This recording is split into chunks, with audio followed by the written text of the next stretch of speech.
हमारा प्रयास होना चाहिए। 17 के पहले जो लोग सत्ता में थे तो उन्होंने प्रदेश में माफियाओं को बहुत पाला था। उन माफियाओं ने कुछ जमीनें कब्जा की होंगी सरकार की। उन जमीनों को कब्जे से मुक्त कराते हुए, बहुत खाली हुई हैं लेकिन कुछ और अगर बची हैं उसको भी खाली करवाइए, और बाकी गरीब जिनके पास अपनी जमीन नहीं है उनके लिए ऊपर हाई राइज बिल्डिंग बनवाइए और वहां पर उनको भी आवास की सुविधा देने की आवश्यकता है। गरीबों को भी मिले।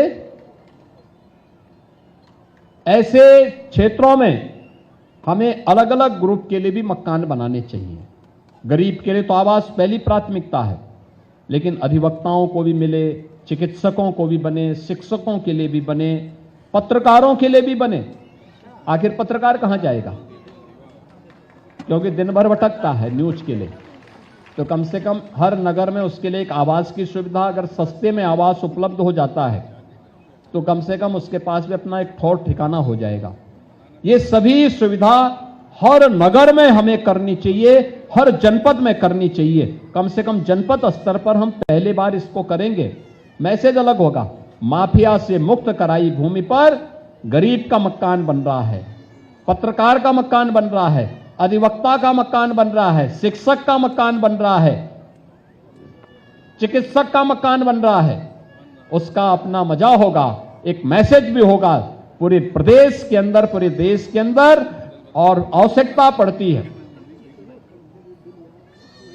तो माफिया की प्रॉपर्टी को ही जब्त करके उसी को इस रूप में आगे बढ़ाने की भी आवश्यकता की दिशा में हमें आगे बढ़ जाना चाहिए। क्योंकि जिन्होंने शोषण किया है उस शोषण को ब्याज सहित अब वापस करने का ये समय आ गया है, और मुझे पूरा विश्वास है कि हम लोग इसके माध्यम से प्रदेश को और मजबूती के साथ आगे बढ़ाने में हमें मदद मिलेगी। एक बार फिर से प्रधानमंत्री आवास योजना के 90,000 से अधिक लाभार्थियों को आज नवरात्रि के पहले इस सुविधा का लाभ प्रदान करने के लिए नगर विकास को, आवास विकास विभाग को मैं हृदय से, आवास विकास को मैं हृदय से बधाई देता हूं।